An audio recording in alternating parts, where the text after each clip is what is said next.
Hey Internet, it's RJ. Welcome back. Thanks for tuning into the show today. Now, in today's episode, we're going to take a walk back down memory lane all the way to 2021. I'm going to go through all the credit cards I have, and there are about 10 of them. I'm going to show you exactly how I spent money and how I earned points and how many points I earned all in between my Chase, American Express, and my one U.S. Bank business card. So if that sounds interesting to you, then break out the old abacus, press the subscribe button, and let's get to work. Now, really quick here. If you're wondering why this is, at the end of, after 2021 has come to an end about a month ago, because, some credit cards, they end up, their billing cycles end at random dates. It's not necessarily, January 1st ends all of them. So I thought it'd be best to let everything close out, and then do this so you have legitimate totals. So what I'm really doing here is going into each individual card, and then if you go into your spending category, there should be a spend summary, and you should be able to filter by month, or, just do a 2021 all in, and I'll have the actual spend summary so you can see how much I spent, where I spent it at, and then I got to do some quick math to get to the points calculation. So I think I'm fairly spot on with that. So overall, you're talking about 10 cards total in my lineup right now. I think I used all of them except for this Marriott Bold card. For whatever reason, I did stay at a Marriott, but I think that was a reward certificate, so I didn't use the card. So we're going to cover all of them. Feel free to play along at home and just show you how you can find your spend summary, of course, and let me know how many points you earned down below as well. But we're going to start with Chase, then we'll move to Amex, then we'll go to U.S. Bank last. So batting leadoff is one of our favorite cards, and that is the OG Freedom card. So if you're unfamiliar, the OG Freedom card, of course, it is retired and not available to new applicants, but many people have it. This is going to be a 5% rotating quarterly category card. So the things I'm going to be looking at here, if there's a sign-up bonus, the points earnings, the points value, and the cash value. So no sign-up bonus here. Points earnings, you can see based on $3,150 in spend. That comes out to be at 5x, 15,750 points. And then the cash value, if you want to do the 1 cent per point, $157.50. So overall, this one is kind of proof that I don't actually need to max out every single category every time. But you can definitely go through the categories on the left and see, groceries, that was a $1,500 run. Shopping, same thing. I'm not quite sure what the gas one was. I think I might have started the gas station quarter and then never finished it. But that is the Freedom. Now we move to the Freedom Unlimited. So again, you're talking about, this is my catch-all card. Now they do have other categories on this card, other multipliers on this card, but for me, I really just use the 1.5x if I don't have another card that's going to do any better. So total spend here, $4,493.79. Now, the sign-up bonus didn't have one, so points earned, again, that total spend number at 1.5x, you're looking at $6,740, and then the cash value of that will be $67.40. Now we move on to the Freedom Flex card. And so again, the Freedom Flex works very similar to the OG Freedom, except you get some more multipliers in there, but again, I'm just concentrating on the 5x. Now, there was a sign-up bonus here that I finished out this year. I mean, it was this, you get 5x back and up to $12,000 in spend at grocery stores for the first year of card membership. There's also a $200 sign-up bonus for the card. I don't remember if I got that in 2020 or not, so I'm just going to count it for this go-around. Again, so you're looking at 80,000 points there to max that out. You can see the grocery category maxed it out on the dot. So points earnings at 5x, because you still do have access to the 5x category. You're talking about 7,195. Now, the points earnings at 7x, that was due to the top spend category that Chase put in as a one-time deal in Q4 of 2021. So the way this worked is, if you did it right, you could stack it. So I use drugstores, which gets 3x back at Chase already on the Freedom Flex. So if you add in the 5x and the top spend, you come out to 7x. The math, it seems off, but they only count 1 point for the base purchase. That's why it's 7x and not 8. Anyways, that comes out to 10,500 points. And then your total points, 97,695. Good for a cash value of $976.95. Now we're on to the Sapphire Reserve. I didn't really use the Sapphire Reserve much. This is kind of Chase's, overall travel card. You can use it for dining and things like that as well. A lot of multipliers, and they did refresh this card. But total spend here, you're looking at $210. And now you will see, in fees and adjustments, $1,360 there.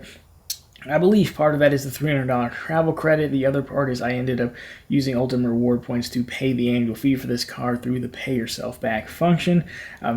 So, not that big of a deal. Again, I think that actually lines up with the groceries. You can see $1,300, and then fees and adjustments is right there as well. So I think that's what I did. I used some Ultimate Reward points for Pay Yourself Back when they were running that. So that's how you end up with just $210.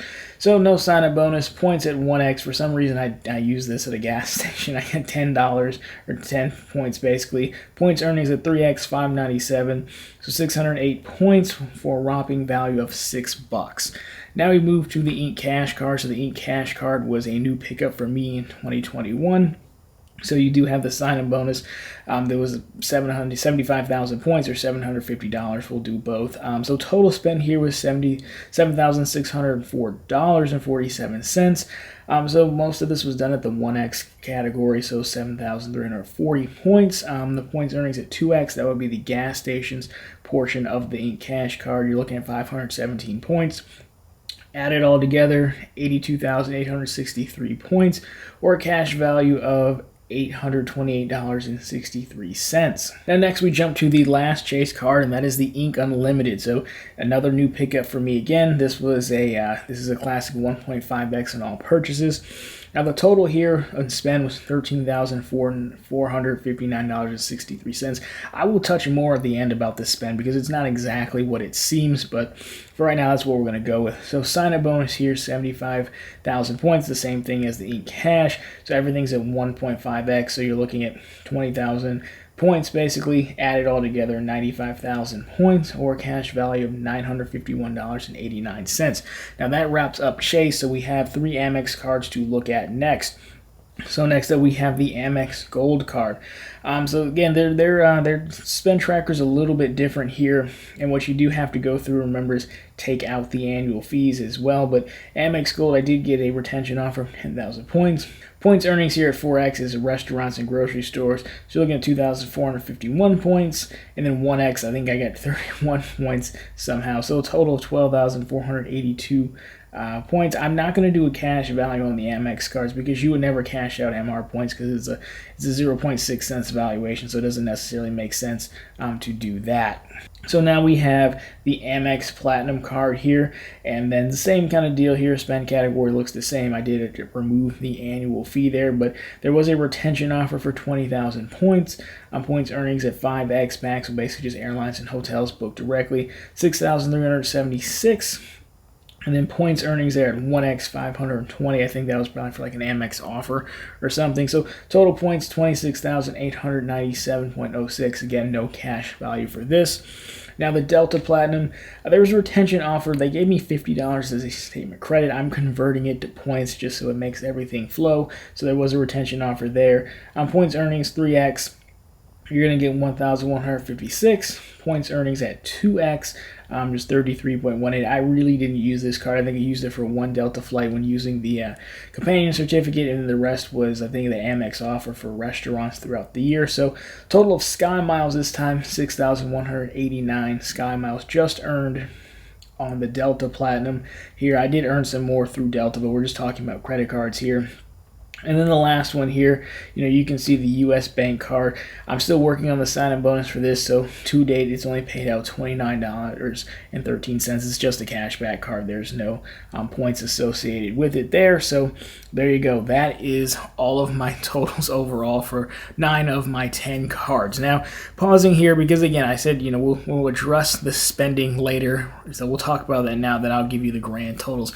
Now, especially when you look at the Ink Cash and the Ink Unlimited and the Freedom Unlimited, those are some big totals, but I have a whole video about manufactured spending that I'll link down below. But basically what I do is along the lines of credit cards, I also open bank accounts. A lot of you guys are familiar with me talking about this. They have sign-up bonuses as well. And sometimes you can open up new bank accounts and you can fund them with your opening deposit with a credit card. So that's actually what I do. I use the Ink Unlimited once that bonus is paid off, or a bonus paid out rather, to specifically do this, and sometimes I'll use the Freedom Unlimited as well because this is my best catch-all card. So So for example, if you go back to that Ink Cash card, you can see the miscellaneous, which is really how Chase kind of classifies most of this bank account funding deal. You can see $8,240 was actually miscellaneous, and that is all bank account funding. And again, I have it on the Freedom Unlimited as well, so it's not all normal spend, if you will, but I did kind of want to give you guys a breakdown to show what you're buying as well as, the points you're getting. Again, there's a lot of gift card purchases,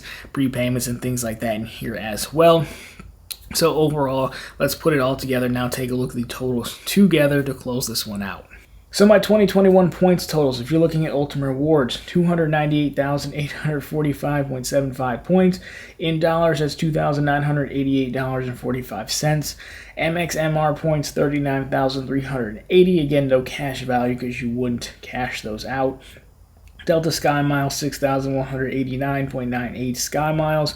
About 1.2 cent valuation if you wanted to, but again, you can't really cash those out for anything, so I'm not listing a cash value. And then US Bank, again, still working on the triple cash, but $29 so far for that. And so there you go. Again, the story of this year for me was basically 3 cards. There's the Freedom Flex sign-up bonus, finishing that out, the Ink Cash, the Ink Unlimited. Just like in 2022, part of the story will be the triple cash card. And whatever else I decide to go with bonus hunting wise, that the bulk of my points actually came from sign-up bonuses. So this kind of shows the importance of going bonus hunting, and being able to plan out those bigger bonuses, if you will. And then, of course, capitalizing on those 5X categories. That's how I got so many Chase points, either sign-up bonus or 5X categories from the OG Freedom or the Freedom Flex card. So overall, I think not too bad. Again, with Chase points, if you wanted to transfer them out or go travel portal, in the trifecta, you could make them worth even more. I won't necessarily go down that path. You can kind of do the math or let me know how you would cash in almost 3,000 ultimate reward points. But again, let me know your points totals down below. Love to see how you guys did. But if you like this one, drop me a thumbs up down below. Of course, if you found it interesting, to consider subscribing to the channel. Again, posting content just like this every Monday, Wednesday, and Friday, and right back here every Sunday with all the news you can use in the week that was in credit and finance. Question for you guys: in addition to the points totals, let me know what else is on your radar card-wise. Are you going bonus hunting this year, trying to strengthen your setup, or how would you use all these points that I have? I would love to get your thoughts on that. But anyways, guys, that's going to do it for this one. As always, thank you so much for watching, and I'll talk to you in the next one.